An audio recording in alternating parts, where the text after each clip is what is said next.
Ambo nak royak masalah ambo ada wak kenyataan kata kalulah Rasulullah. Kalau kita napuk. Ambo dok kecek semalam tajuk memahami nas ayat Quran dan hadis. Tajuk ambo kecek semalam nak faham nas ayat Quran dan hadis. Kerana ramai kumpulan dalam Islam silap faham nas sumber Al-Quran dan hadis.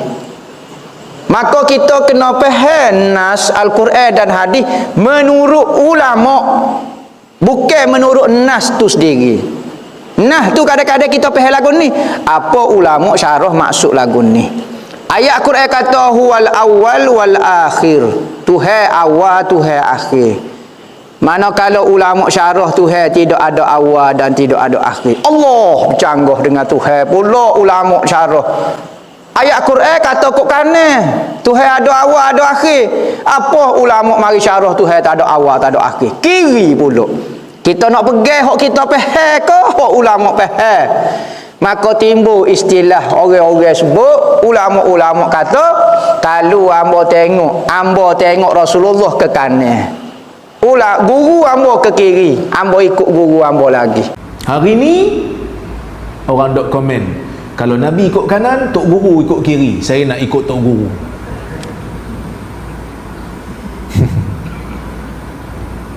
Nak masuk tang tu juga. Tapi saya kata perkataan ini amat bahaya. Mungkin ada yang cuba wajarkan, oh iyalah orang awam tak boleh faham, kena faham ikut cara ulama. Tak ada siapa bantah.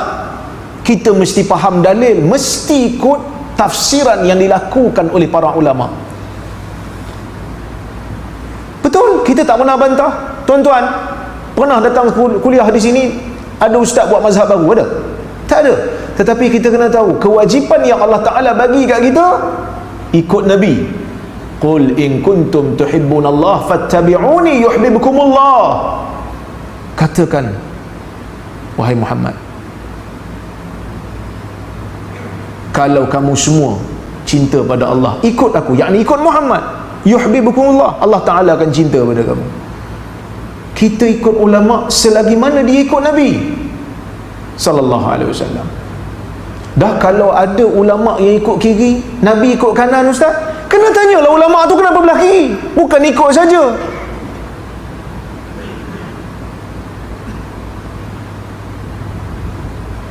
Patutnya kena cakap macam tu, tuan-tuan. Dia kata kalau nampak Nabi belah kiri, Nabi belah kanan, ulama belah kiri, tok guru belah kiri, kena tanyalah tok guru pasal apa belah kiri. Kenapa tak belah kanan? Sebab Nabi belah kanan. Tok guru kalau dia betul-betul ada hujah, dia akan kata sebenarnya yang belah kanan ni memang Nabi buat, tapi yang belah kiri ni pun ada hadis lain, yang tu khas untuk Nabi, yang ni untuk kita, dan baru kita ikut.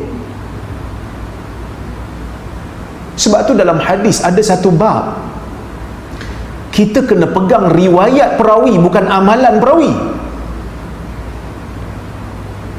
Kerana amalan perawi mungkin dia terlupa, mungkin itu adalah ijtihad dia, riwayat adalah hujah.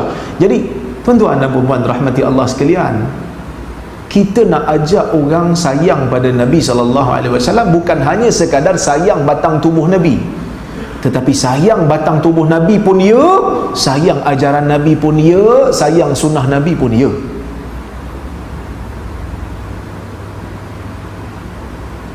Tidak mungkin mana-mana ulama yang ikhlas, yang tahu Nabi pergi belah kanan, tiba-tiba dia pergi belah kiri tanpa ada alasan yang lain yang juga datang daripada Nabi SAW. Tak mungkin.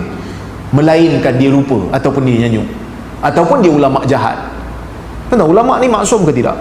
Ulama tak maksum. Dalam Al-Quran Allah Ta'ala ada sebut ulama ni, perumpamaan mereka yang jahat ni seperti anjing. Maksudnya ada ulama yang jahat. Dah kalau ulama yang jahat pergi belah kiri, nak ikut juga? Tak. Kita tanyalah pasal apa belah kiri. Tanya. Lepas tanya, baru kita saring.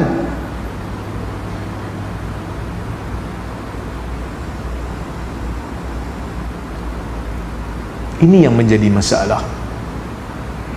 Kan? Ini yang menjadi masalah. Tapi ialah ada satu video semalam, dia duk jawab jugalah. Dia kata ayat Quran, kalau kita tengok, Allah Ta'ala kata huwal awwal wal akhir. Dia kata kalau ikut Quran, jadi problem lah, sebab dia kata Allah Ta'ala tu ada awal dan ada akhir. Saya tengok ayat Quran, kok mana yang kata ayat ni kata Allah Ta'ala tu ada awal dan ada akhir? Ayat Quran dia kata huwal awwalu wal akhiru. Allah Ta'ala itu awal dan Allah Ta'ala itu akhir. Dia dok faham kata Allah ada awal dan ada akhir. Dia katalah mungkin ada orang faham macam tu.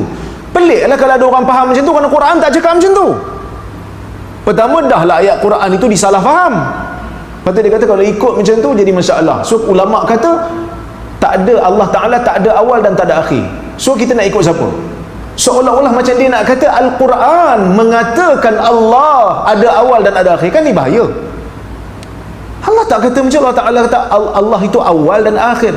Lepas tu dia kata ulama kata apa ni, Allah tak ada awal dan tak ada akhir. Ulama yang dia kata tu, yang awal sebelum ni dia kata ulama ikut belah kiri, kita cek ulama yang kata Allah tidak ada awal dan tidak ada akhir, ulama ni ikut siapa?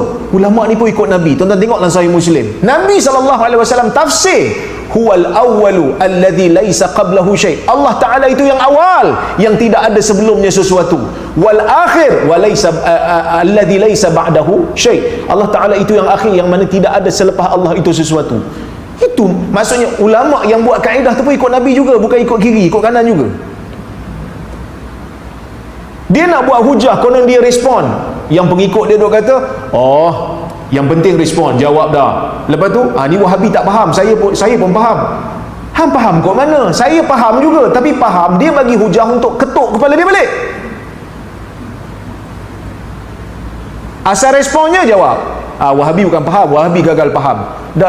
Bukan masalah Wahabi tak Wahabi. Wahabi tak tepi dulu. Sekarang ni isu Nabi. Isu Nabi, kita nak jaga nama Nabi, kita nak jaga ajaran Nabi SAW. Tidak ada ulama yang Rabbani, melainkan kalau dia tak ikut Nabi dalam bab kanan, mesti ada penjelasan dalam bab kiri. Mesti ada dalil lain daripada Nabi, daripada petunjuk Nabi SAW yang menunjukkan mereka ambil jalan kiri. Ataupun dia lupa, ataupun dia jahat. Itu je lah. Sebab tu bila ulama ambil belah kiri, kena tanya, pasal siapa ambil belah kiri? Kerana Nabi ambil belah kanan. Kalau penjelasan itu mantap, penjelasan itu meyakinkan, ada hadis daripada Nabi yang menunjukkan belah kiri, kita ikutlah belah kiri. Tapi kalau tak ada, ikut belah kanan, dia terlupa mungkin. Itu je masalah yang nak dipertahankan sangat. Kata-kata yang sangat bermasalah tu pasal apa? Sebab yang sebut tu geng kita. Cuba kalau yang sebut tu Rora, kan? Cuba yang sebut tu Rora, teruk saya kena. Benda yang saya tak maksud pun dia kata saya maksud, kan? Tapi tu tuan-tuan, saya tak kisahlah, tak apa. Kerana dunia ni memang tempat ujian untuk kita semua. Semoga Allah Subhanahu Wa Ta'ala jadikan kita manusia yang ikhlas. Kita beribadat, kita beragama kerana kita inginkan kebaikan, bukan kerana kita nak menangkan buat kita. Taksub tak bagus. Kita bertanggungjawab di hadapan Allah Subhanahu Wa Ta'ala atas apa yang kita sebut, atas apa yang kita tulis, atas apa yang kita bela. Semua kita akan bertanggungjawab. Mudah-mudahan kita ada hujah di hadapan Allah Ta'ala nanti. Saya tak ada kepentingan apa, tetapi oleh kerana Allah Ta'ala takdirkan saya berada dalam bidang hadis, saya kena jawab sikit lah. Sebab hadis, kalau dia sebut bapak dia pergi belah kanan, pakcik dia pergi belah kiri, itu lantak dia. Tapi sebab dia kata Nabi pergi belah kanan, tok guru pergi belah kiri, dia nak ikut belah kiri, saya kena hurai sikit lah, kan? Jadi tuan-tuan, itulah lebih kurang saya boleh sampaikan. Saya tak nak ceritalah berkenaan dengan apa yang berlaku dalam peristiwa tu, semua tuan-tuan dah tahu dah. Saya nak cerita falsafah di sebalik tu. Bila Nabi SAW dijemput oleh Allah, Nabi itu dijemput dalam keadaan Nabi telah diuji, Nabi telah melalui pelbagai ujian yang dahsyat, dan Nabi sabar. Allah Ta'ala nak berikan isyarat kepada Nabi, pintu langit sentiasa terbuka. Kita pun samalah dalam dakwah ini. Setelah kita muhasabah, setelah kita lakukan apa yang Allah Ta'ala suruh, nyatakan kebenaran dengan lunak dan baik, tidak ada cacian, tidak ada makian, tiba-tiba kalau terkena apa-apa cabaran dan ujian, ketahuilah, ya, kita kena muhasabah diri. Kalau betul kita salah, kita betulkan. Kalau tidak ada kesalahan yang kita lakukan, setelah muhasabah, ketahuilah itu cabaran. Pintu langit sentiasa terbuka untuk kita merintih dan berdoa kepada Allah Subhanahu Wa Ta'ala.